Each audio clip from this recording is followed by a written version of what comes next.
আলো জ্বালাই না, আগে কাপড় পরো, তারপর। নিতু বিছানায় হেলান দিয়ে বসল। পাতলা কাপড়ের চাদর দাঁতে দাঁত চেপে ধরে ব্লাউজ পরে নিল। পরক্ষণে বাদলের পিঠে আলতো করে হাত রাখল। বাদল উপুর হয়ে শুয়ে আছে, খালি গা তার। নিতু হাত রাখতেই বুঝতে পারল ওর শরীরের তাপমাত্রা একটু বেশি। শরীর খারাপ? বাদল বিরক্তির স্বরে বলল, না। নিতু ধীর পায়ে বিছানা ছেড়ে নামল।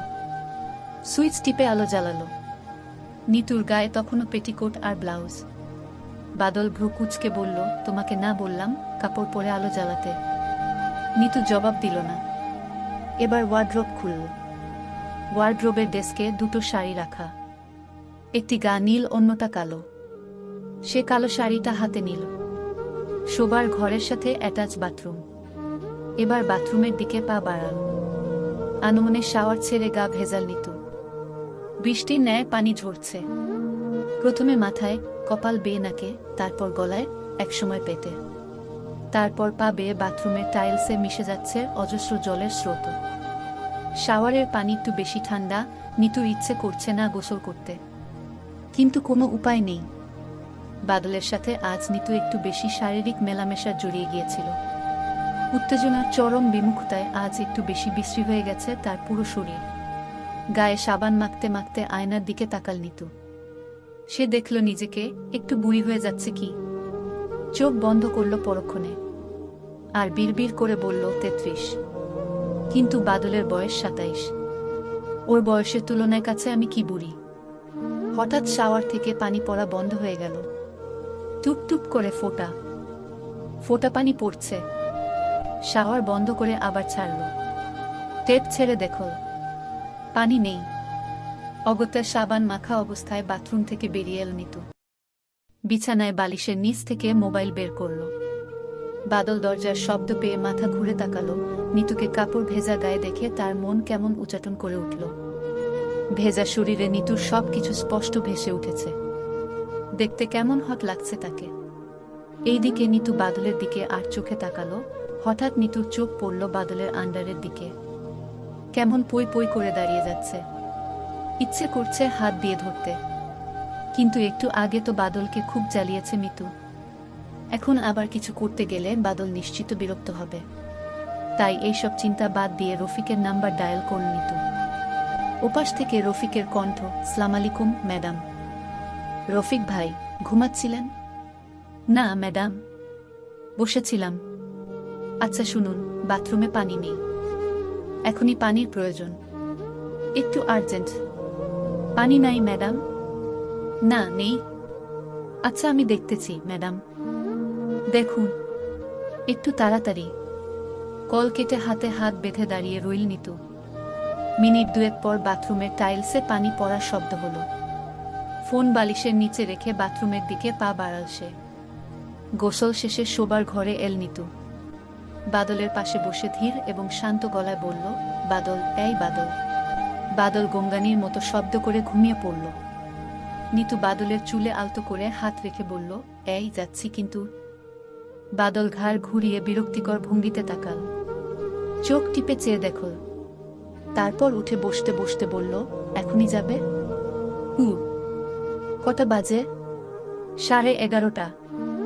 একা যেতে পারবে? খুব পারবো। আচ্ছা তোমার কি শরীর খারাপ? বাদল মাথা নেড়ে বলল, না। এখনো কাপড় পরনি? বাদল ভ্রু কুঁচকে বলল। নিতু একগাল হেসে বলল, গোসল করলাম মাত্র। তাছাড়া কাপড় তো পরাই আছে, শুধু শাড়ি। শাড়ি তুমি আমার সামনে পরবে কেন? তুমি কি আমার বিয়ে করা বউ?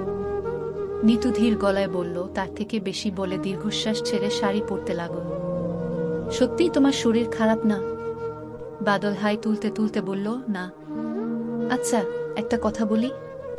নিতু আগ্রহ নিয়ে বলল, বলো। তোমাকে আপনি করে ডাকলে হয় না? বয়সে তুমি আমার 6 বছরের বড়। তুমি করে বলতে কেমন যেন অন্যরকম লাগে। নিতু কিছু বলল না, চুপচাপ দাঁড়িয়ে রইল।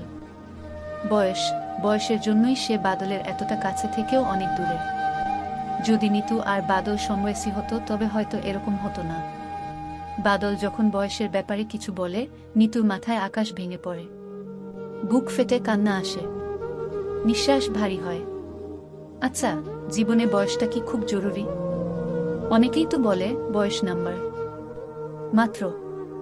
এই কথাটা সবাই মেনে নিতে পারে না কেন? আসি বাদল বলে ব্যাগ হাতে নিয়ে বেরিয়ে পড়ল নিতু। বাদল হাত নেড়ে বিদায় জানিয়ে দায়সারা হয়ে শুয়ে পড়েছে। সে একটু ঘুমকাতুরে, একটু না, অনেক বেশি ঘুমকাতুরে। একবার মাঝ রাতে শ্বাসকষ্ট হচ্ছিল নিতুর। পুরো ব্যাগ খোঁজার পর বুঝল ইনহেলার সাথে আনেনি। বাদলকে বহুবার ডেকেছে, হাত দিয়ে সজোরে ধাক্কা দিয়েছে, চোখের পাতা শক্ত করে মেলে ধরেছে। বাদল উঠেনি, গঙ্গানির মতো মৃদু শব্দ করে আবার ঘুমিয়ে পড়েছে। সেদিনের পর আর কখনো বাদলের সাথে রাত কাটায়নি সে। বাইরে একটু একটু শীত পড়েছে, জনমানবহীন রাস্তা, কুয়াশার কারণে কিছু দেখা যাচ্ছে না। মিনিট 5 দাঁড়ানোর পর একটি রিকশা এসে থামল। বুড়ো রিকশাওয়ালা কাশতে কাশতে বলল, কই যাইবেন? Housing estate, C block. উঠেন। নিতু রিকশায় চড়ে বসল। শীত লাগছে, গায়ের পাতলা চাদর শক্ত করে জড়িয়ে ধরল সে। অন্যমনস্ক হয়ে ব্যাগ খুলল। ব্যাগে বাদলের পাসপোর্ট সাইজের একটি ছবি। নিতু দীর্ঘশ্বাস ছাড়ল। আজ সে ফিরে আসতে চায়নি। পুরোটা রাত বাদলের পাশেই থাকত। সে জানে বাদলের গায়ে একটু একটু জ্বর। আসার আগে কতবার ফিরে ফিরে তাকিয়েছে। বাদল যদি একবার বলতো না গেলে হয় না, নিতু থেকে যেত। একবার ডোরবেল বাজাতেই দরজা খুলে দিল জাফর। নিতু যেদিন বাড়ির বাইরে থাকে, জাফর ঘুমায় না, জেগে থাকে, দরজার সামনে দাঁড়িয়ে থাকে। রাত 3টায় ডোরবেল বাজালেও সাথে সাথে দরজা খুলে দেবে সে। জাফর অপ্রস্তুত ভঙ্গিতে বলল, আজ এত তাড়াতাড়ি চলে এলে যে? কেন না এলে খুশি হতে? না না, অমন করে বলছো কেন? আমি ভাবলাম আরো দেরি করে আসবে। আচ্ছা শুনো, আজ তোমার জন্য একটা স্পেশাল জিনিস এনেছি।